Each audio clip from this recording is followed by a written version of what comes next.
This is News 10 at 5. Rain wallops the valley, leaving many running for cover and leaving behind something we haven't heard in quite a while, a flood advisory. In the Sierra, a serious dumping of snow, leaving behind dangerous driving conditions. And taking a look at live Doppler, it looks like the storm door is open for a while, at least for a little longer.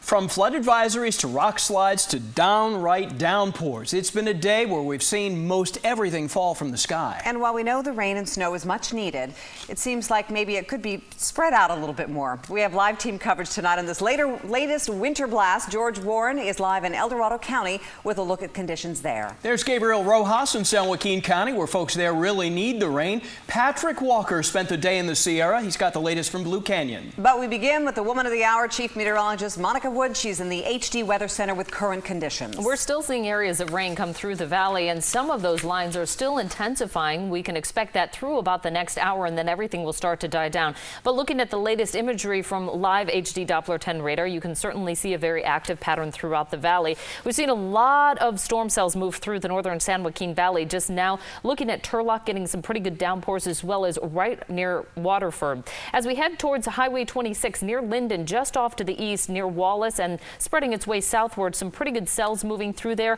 Again, these are very scattered throughout the valley. There's nothing real widespread and very consistent. This area here has been under the gun all afternoon. Folsom through Cameron Park, all the way through Carmichael, and then spreading its way northward, now hitting Auburn and Loomis, with a ton of rain falling in that area. As far as the snow level, it is starting to drop right now. For a good deal of the day, though, it was very high in elevation. And you can see the timeline over the past 6 hours. Lots of lightning strikes south of our area, especially towards the southern foothills, but most of that was just very isolated in nature throughout the afternoon. All right, the rainfall totals. First thing Christina asked me when she came into the studio, what were the rainfall totals? 2 inches of rain in the past 24 hours for El Dorado Hills. We are seeing flooding there. Carmichael, over 1.5 inches of rain, almost 2 inches there. Stockton, nearly 1.5 inches of rain. Elk Grove, 1.35 inches, and Sacramento, nearly 1 inch of rain. Not surprising, we have this flood advisory up. That will continue until 7:15. And as for the Sierra, that winter weather advisory continues, and we're talking additional accumulations of up to 1 foot of snow, maybe even higher at the highest elevations. It's been a wet day, and a well-needed wet day for the northern San Joaquin Valley. That area, some of it really in need of this rain. We just don't want too much too soon. Gabriel Rojas was on the story all day long in the rain. Yeah, you know, Monica, everyone across the state needs rain, but no one needs it more than the people in the San Joaquin Valley. About 26% of the state falls within what's known as the exceptional drought area, and most of that is here in the San Joaquin Valley. When it comes to driving through flooded streets, there's the cautious approach, and then there are those who prefer to take the plunge. Dark clouds coming up from the south poured problems down on I-5 traffic. It was interesting. I mean, my windshield wipers couldn't keep up with the rain. Driving in the rain wasn't the only challenge. Bill Miller found more problems just trying to park. Normally I park in my regular spot, but most of this lot is underwater right now, about 2 inches. The gutters in this Stockton neighborhood are doing a good job keeping the water off the roads, but you can see the buildup has reached all the way to the top of the curb. Water buildup was more extreme in other areas, like this off-ramp at Benjamin Holt Drive, where Caltrans workers had to clear debris to unclog drains. It's slippery, dangerous, a lot of accidents. Despite the problems, most welcome the much-needed rain. The San Joaquin Valley includes some of the worst drought conditions. For example, the city of Stockton is almost 7 inches below normal rainfall since July. That's why many say they'd rather weather a storm than weather the drought. We definitely need more. Hopefully quite a few more of these storms are coming through. And you know, conditions out here keep changing. You can see over on this side, we've got a little bit of clear sky, but as we pan around and look at the skyline, there's just more dark clouds on the horizon, particularly if you look over here to the west, we've got some dark clouds coming in, so rain could always be around the corner. That's how things are looking down here in the San Joaquin Valley. We're gonna take a look up north, and we're gonna turn it over to News 10's Patrick Walker. Patrick? Hey, Gabriel, thanks very much. Yeah, the snow is just starting to fall again, perhaps the last 10 or 15 minutes. The snow level all day today has really started with snow, up to rain, down to snow with the way the weather has changed. So has the snow line. So naturally coming up here, we didn't know what to expect today. A rain-soaked ride up Interstate 80. Steady showers set in over the Sierra as this powerful storm moves through. But with the rain comes dangerous conditions. Just before the snow line at Nyack, this truck was pulling a trailer and lost control, clipping a big rig. The pickup's driver is in the hospital, and CHP says he's lucky he didn't have a passenger. Here in Nyack, the snow is just starting to fall, a little bit lower than we were expecting. We're at about 5,000 feet. You can see so far, just a dusting. The snow, heavy at times, is a welcome sight for Cisco Grove's Camille Beck and her Siberian Husky Neshoba. We need like 50 times more precipitation than we're getting, but we'll take what we can get at this point. Just up the interstate, chain installers lay in wait, hoping for a big payday. It's Friday. There's a lot of traffic. We should all stay pretty busy. Classic Friday night, everybody's going up to Reno and Tahoe. They could be here a while. The weather today just hasn't been bad enough for chain controls, even over Donner Summit. But there's still plenty of snow to play in. Road trip today, so get to see some pretty white. And up from where again? Oroville, Chico area. And so we were playing hooky, took the day off. All of the rain and snow has to go somewhere. Most of this will end up in the reservoirs. It may not be a drought buster, but every little bit helps. It's a good sign. We'll take what we can get and enjoy it, play in it as we can. We just need the snow, and Lord knows we need the snow. I think he says it best. We need the snow, and once again, the snow is beginning to fall here. We've seen it all day as rain and then snow and then rain bouncing around. So we'll see what happens tonight. Another 6 to 8 inches we're thinking maybe a lot of the locals are talking about up here. From here, let's head over to El Dorado County where George Warren is standing by. George, how are things looking over there? Patrick, we are in El Dorado Hills. Right behind me is the Sacramento County line. And you know when you're driving on the freeway and it's raining so hard that the windshield wipers can't keep up with it? Well, that's what was happening today down there on Highway 50. The rain started coming down in buckets at the El Dorado Hills Town Center at mid-afternoon. I mean, look at this thing. It's a beast. News 10 morning meteorologist and veteran storm chaser Rod Karlmark told us there'd be plenty of action when the leading edge of the storm slammed into the foothills. He could hardly contain his excitement about the storm system out in the Pacific that's driving it. Take a look at the structure of this storm. It looks like a hurricane. The National Weather Service issued an urban and small stream flood advisory for much of the valley and foothills. It's been a while since this culvert just outside Folsom got this kind of a workout. We look at the rain, but we also look at the gaps, because in these gaps, you see some clearing, and then when you get clearing, you get warming, and then with that warm rising air, you get a recipe for thunderstorms. The combination of wind and rain was too much for this old tree in Sacramento's McKinley Park neighborhood. It just takes a little bit of water and a little bit of wind, and over it went. Just the way it's been lately, it seems like these little micro storms have come in, and these pretty good little gust of winds, and if your tree's weak at all and hasn't been taken care of, they'll fall. Now, we haven't seen a lot of wind up here in El Dorado County. Lightning, check. Rain, check. Heavy rain, in fact. Monica and Walt, excuse me. Monica's your wife, Walt. I meant to say Christina and Walt. It's all good. Thank you very much, George. Appreciate the plug for Monica. Well, Southern California also facing the winter blast. A man and his 2 dogs getting stuck in foliage in the middle of the Los Angeles River this morning. Swiftwater rescue crews from the LA Fire Department used ropes and a raft to rescue the trio. First, they focused on getting the dogs into the raft first, as common policy with animals. Then the owner, who was uninjured, joined them on the raft. Rescue teams throughout the state are on alert as this major storm could bring with it flooding, high winds, and mudslides. In Southern California, first the fire and now the rain, just weeks apart. The Colby fire left these steep ridges bare, and now winter rains are washing soil down toward homes. For one Los Angeles area city, mud is already flowing into backyards, and one neighborhood in Azusa is under mandatory evacuation orders where makeshift barriers line the streets. The homes right against the fire-charred hillside are most in danger. Parents in Del Paso Heights very concerned tonight about a man outside Castoria Elementary School with a gun. At least 2 parents saw him, forcing the Twin Rivers Police Department to be there after school today. And that's where News 10's Nick Monticelli is. Yeah, there is still a police presence in front of Castoria Elementary School. This is one of those situations where anytime child safety is concerned, a lot of parents will be very upset.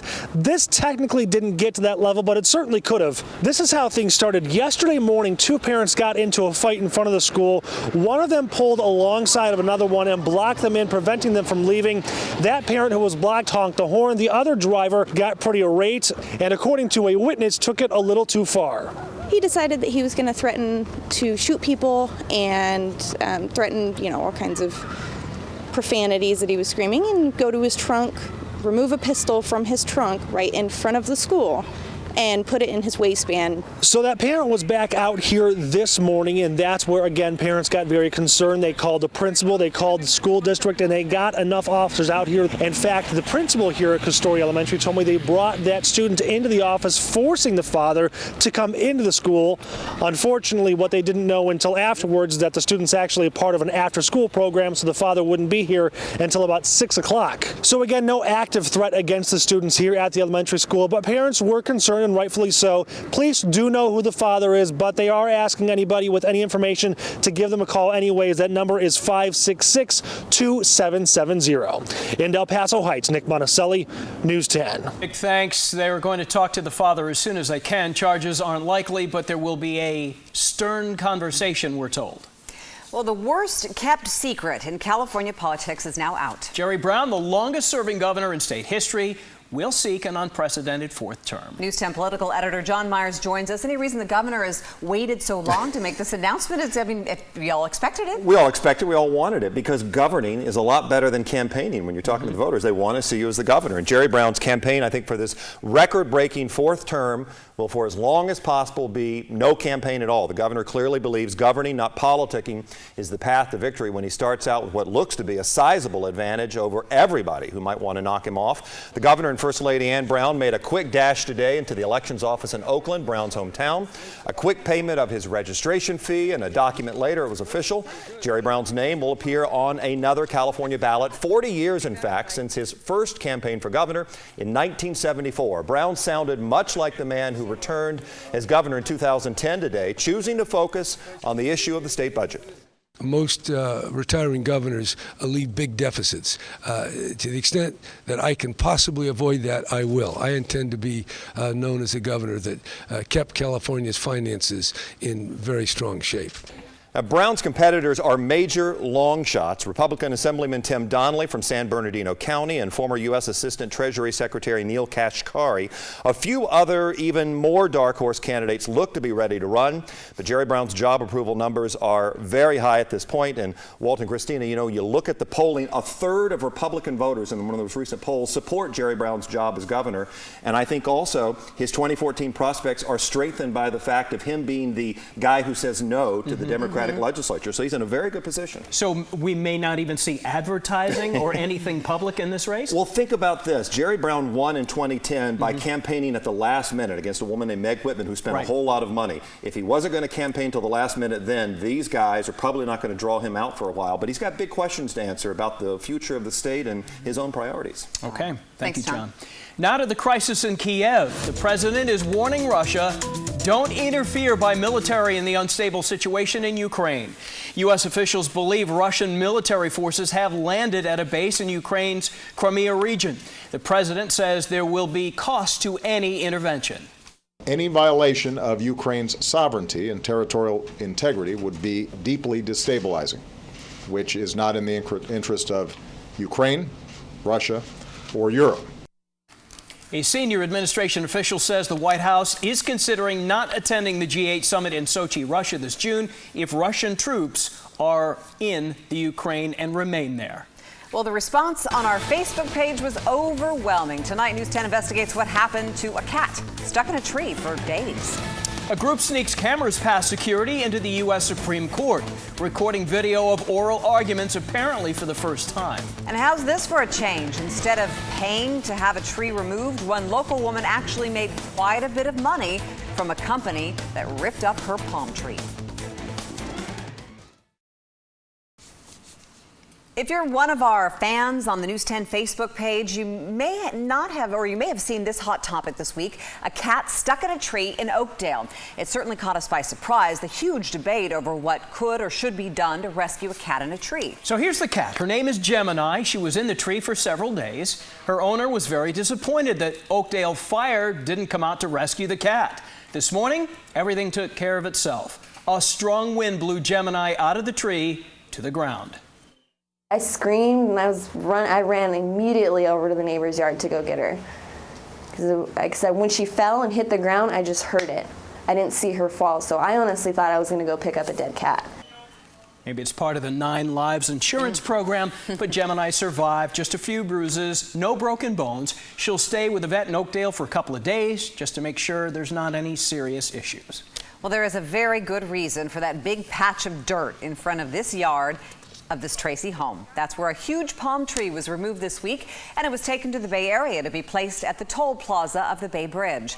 Debbie Brown shot video of the operation and says it was just getting too big and too expensive to maintain. So they advertised it on Craigslist for sale, and bridge officials gave her $1,200 for the 25-foot tree. It was a beautiful tree, and I'm sorry to see it go, but I'm honored to have my tree on the Bay Bridge. That's pretty cool. And you'll go visit? Absolutely. And Debbie says the money they made from selling the tree will probably go to re-landscaping the yard.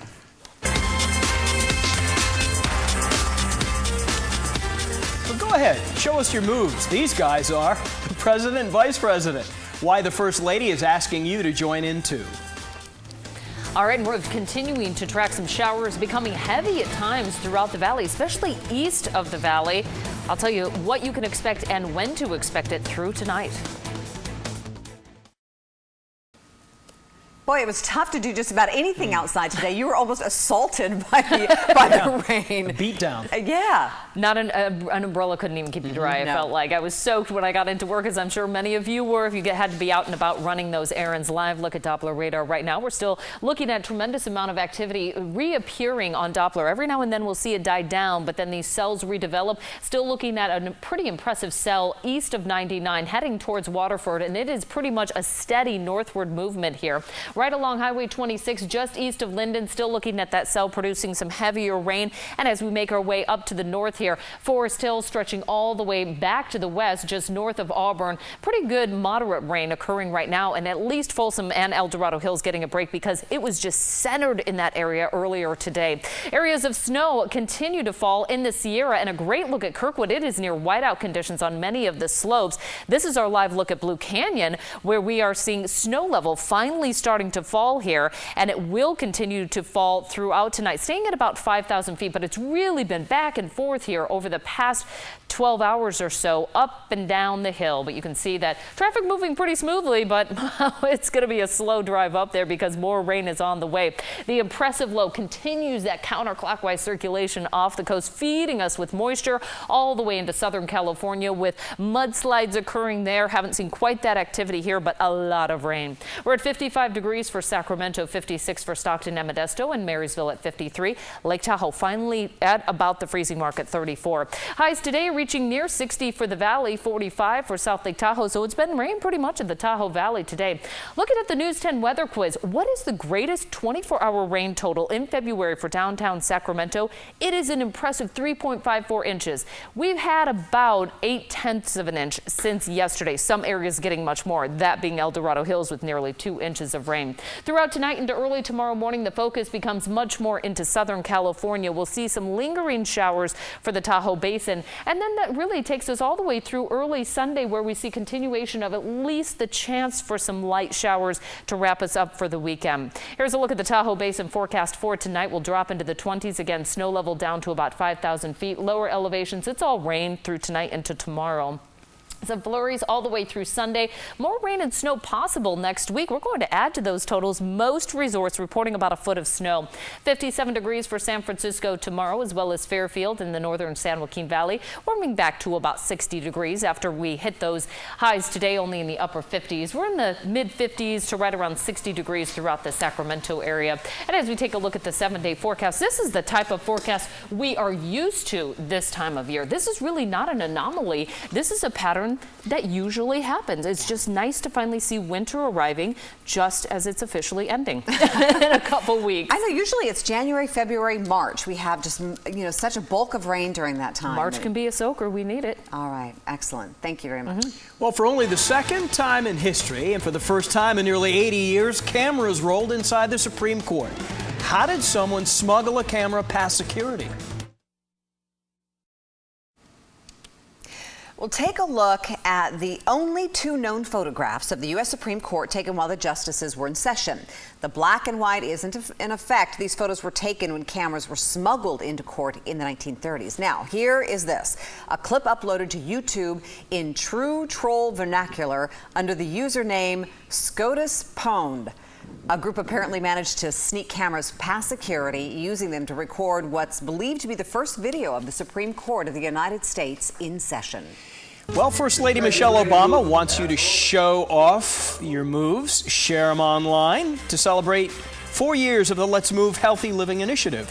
The president, vice president aren't ones to miss out on any social media trends, so they're showing off their moves in this new video. First Lady is asking people to share how they move on Facebook, Twitter, and Instagram.